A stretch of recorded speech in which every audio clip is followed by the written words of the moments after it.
to read to you a book called Humphrey the Lost Whale. It's a true story of a whale that was living in the Pacific Ocean when it came to San Francisco, went under the Golden Gate Bridge, came into the San Francisco Bay. Let me show you right here.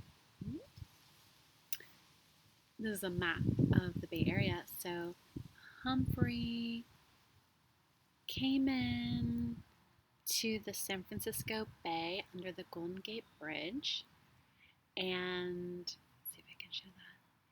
And then in here, in this body of water, the San Francisco Bay continued on a long journey coming into the Sacramento River and just getting essentially really lost, and had to get the help of some humans to find his way back to the Pacific Ocean. So let me tell you the story. It's a story told by Wendy Takuda and Richard Hall, and the illustrations are by Hanako Wakiyama. Let's see if I can get this where you can see it really well. Our story begins on a sunny day far out to sea. A pod of humpback whales was traveling south together for the winter. Humpback whales are magnificent creatures that sing beautiful songs to each other underneath the water. In the whole world, there are only very few of them, so each one is quite special. And they are intelligent. Every winter, they travel south. Every summer, they head north. And they always know the way.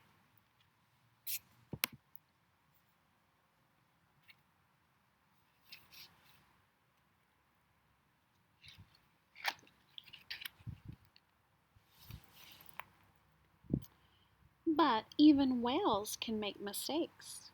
One whale named Humphrey made a big one.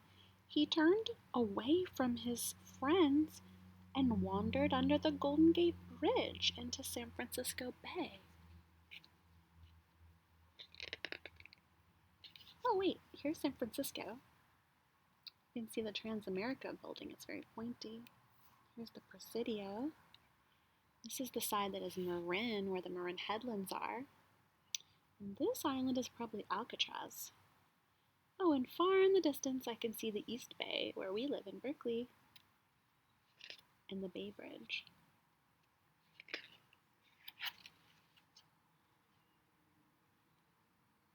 Everyone was surprised to see Humphrey in the bay.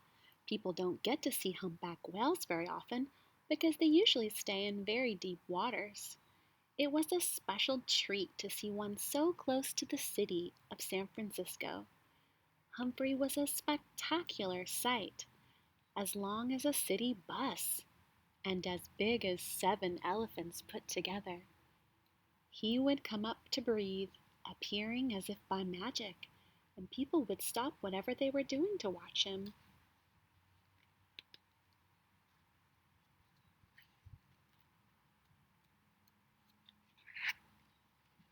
Then Humphrey did something that no whale had ever done. Instead of swimming back out to the sea, he went the wrong way up the Sacramento River.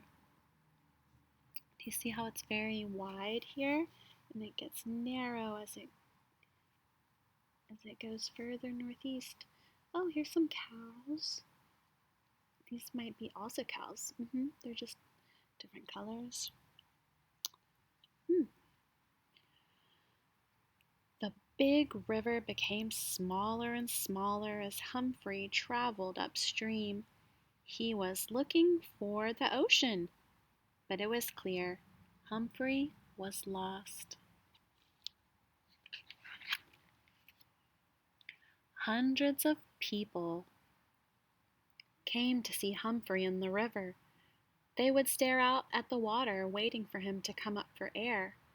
Then, with a big whoosh, this giant back would appear, and someone would shout, "There he is!" Can you say that when I point? Okay, get ready to say, "There he is." But wait until I point. Ready? There he is! Okay, I'm going to do it one more time. There he is! But something was wrong. Whales are supposed to live in the salt water of the ocean, not in the fresh water of rivers. A whale would die if it stayed in fresh water too long. Humphrey was in trouble. Let's look a little closer at these people that are on the bank of the river watching.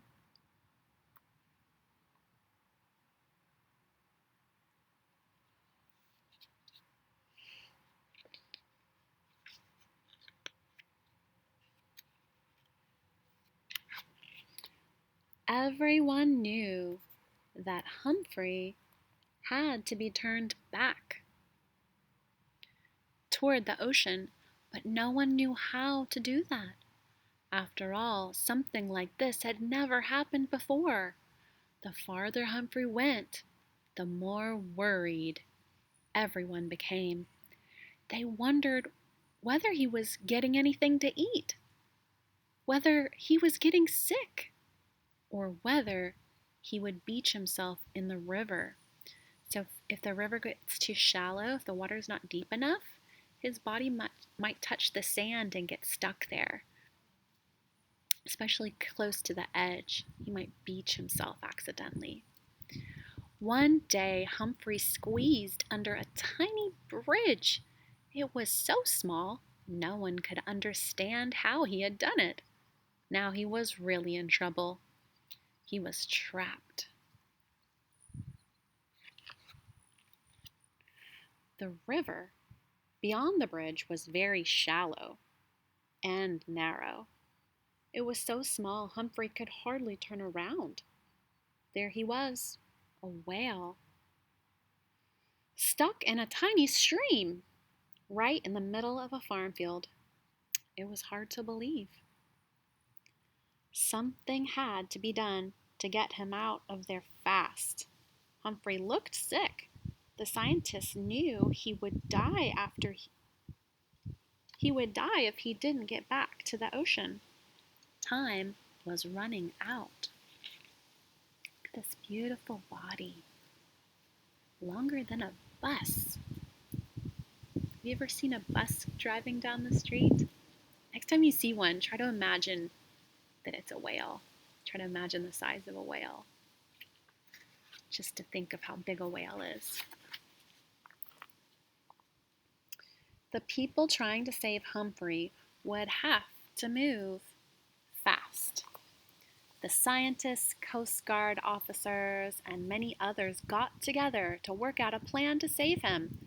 They decided to bang long pipes together underwater.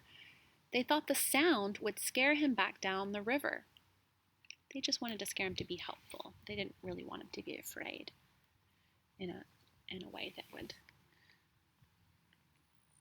be too scary. Let's see if I can get this part of the picture for you. Oops.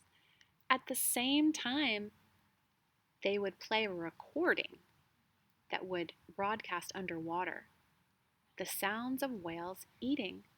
Maybe Humphrey would be so hungry and lonely he would swim towards the sound. So on one side of Humphrey, they were making sounds that he wouldn't like, the banging of the pipes. That's the direction they didn't want him to go. And on the other side of Humphrey, they were playing a recording, kind of like when we play a cassette or we play music or CD. And the sound was the sound of other whales. So that they were playing this right here in the direction that they wanted him to go, thinking he'd hear the sound and think, oh, whales eating, that's probably the direction I should go too. Let's see if it worked. It worked! Humphrey turned around and started swimming back down the river. Everyone was relieved. But the danger wasn't over yet. When Humphrey arrived at the little bridge, he stopped. He was afraid to go under it. He couldn't find a space big enough to go through. People kept banging the pipes. Humphrey seemed flustered by that. What would he do? As the pipes kept clanging, Humphrey became angry. He rolled from side to side and thrashed his great tail. People stopped banging the pipes. But Humphrey's friends wouldn't give up. They knew how to get him past the little bridge. They knew they had to get him past the little bridge. If they didn't, he would die in the river. So they had a good idea. They thought they'd use this crane to move one of these pieces of the bridge called pilings. The people trying to save him decided to make the space under the bridge bigger. They brought in a huge crane and worked through the night to clear away some of the old pilings. Let's see if that worked. Do you think it'll work? Would Humphrey notice the difference? Would he see the bigger space? The next day, the people began banging the pipes together again. Clang, clang, the boats moved closer to Humphrey to urge him on toward the bridge. This was his last chance. Everyone watched nervously. Nervous is when you might be thinking, well, what they were thinking that made them nervous. They really wanted to help Humphrey. They wanted him to feel better and get comfortable going under the bridge. So they were feeling a little worried. Nervous is when you're kind of unsure of what's going to happen. You're feeling a little worried. Let's see what happens. Humphrey bravely approached the bridge, but as he tried to swim under it, his head became lodged. It became stuck between the pilings. He frantically bobbed his head up and down and thrashed his tail to free himself. It was a terrible moment. The people trying to save Humphrey thought it might be the end. Humphrey was stuck. Oh dear, what's going to happen now? I'm going to come to this side. Okay.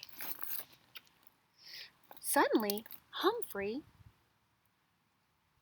lifted one of his fins way out of the water. Can you pretend that one of your arms is a fin? Can you reach it up really high? Reach it up! That's what Humphrey did. As he twisted his body, he broke free from the pilings and swam through to the other side. There was a shout from the banks of the river. Then another and another until everyone was cheering. Let's cheer for Humphrey. Hooray for Humphrey. Hooray for Humphrey! They shouted. He made it. He did it. Humphrey the lost whale was finally on his way home. This friend of Humphrey's is so happy that he's even jumping for joy. All waving and shouting with excitement. A whole flotilla of boats and the clanging of pipes behind him helped Humphrey find his way down the river. Finally, Humphrey arrived at San Francisco Bay again.